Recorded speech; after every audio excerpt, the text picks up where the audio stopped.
James Malloy was Irish, but just a song at twilight is the English waltz. You know, it's a slow waltz, and as Teresa's saying, then with the Merry Widow in 1905, which is a sensation in London in 1907, we have the valse moderato.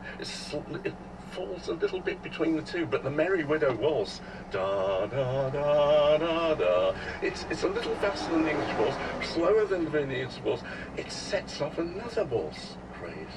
And then we have that English school of waltz composers, Archibald Joyce. Of course.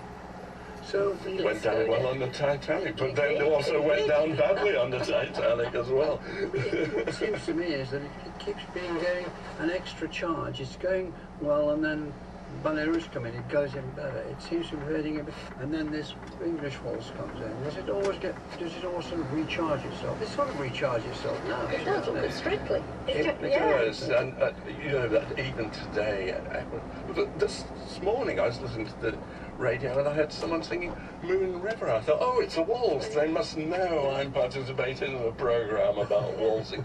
Are you lonesome tonight, Elvis Presley? I had the last waltz with you, Engelbert Humperdinck. Save the last waltz for me. Go away. Save me the last waltz is Zelda Fitzgerald's novel. Yeah. But also I was thinking of the Merry Widow. Yeah. Of course it gets into Beckett's Happy Days. It's the last. Of course. Yeah. Winnie is listening to the gramophone and they're playing. Da, da, da. It causes another resurgence of waltz, but by the mid-30s, people are getting a bit sick of it. They prefer the foxtrot by then much. Well, they had a big tussle to try and wrest the waltz back from the foxtrot. Can we go back to who is being pulled in by this? Who is following? Is it following like nowadays young people follow particular groups and bands and so on? Who were people following the waltz? They go anywhere for a waltz, to see a waltz, to dance a waltz, honestly. There was a huge dance craze from about 1910 across Europe and North America, mainly pushed along by, of course, the arrival of ragtime music and the tango. And the waltz had a bit of a struggle keeping up. But then, of course, there were these people, these dancers, these social dancers, and also these teachers. What do you mean by social dancers? By social dancers, I mean people who were keen dancers, who belonged to societies, who were these upper-class people, mostly in the West End of London. And of course, again, it's this aspirational society. People wanted to look glamorous and dance like people like Josephine Bradley. They were featured in all of the magazines.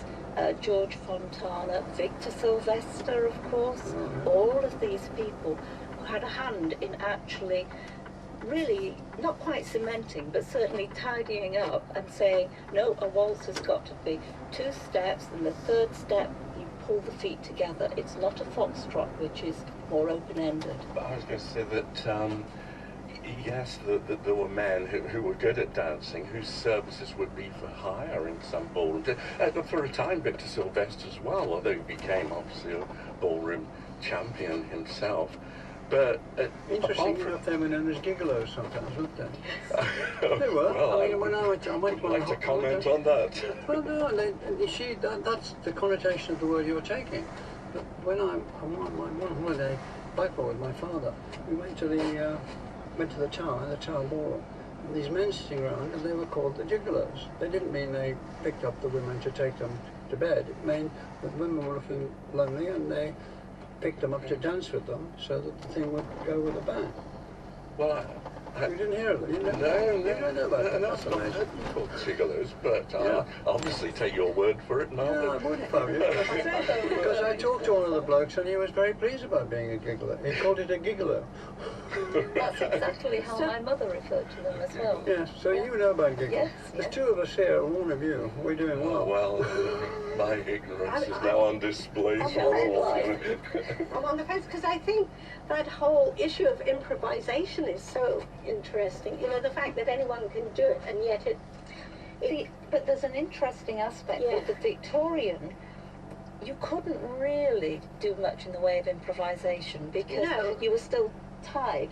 But in this new style of waltzing, You Yes. could go straight off into new directions. You could go sideways if you're going to bump into somebody. Right. Well, that's interesting because, bizarrely enough, Virginia Woolf takes off on that notion of improvisation in the waltz in her very first novel, Voyage Out, in 1915, which is interesting. What do you mean takes off? What'd she do? I haven't read that. Well, she puts a waltz at the center of the novel. I mean, it isn't foregrounded as such, but it tells the story of a young woman trying to find herself, and this is where, you know, a lot of the literati are using the waltz as a cultural figure or cultural symbol of the possibility of freedom, because you can do things with the waltz. And she has a waltz being performed by the guests at a hotel in South America. They're all in South America. And the female protagonist is playing the waltz with a trio, and the trio dashes into simultaneously getting the waltz together at some point, and people just start doing their own thing, and then there's a crash, presumably the crash of cymbals of the trio, and then people break up.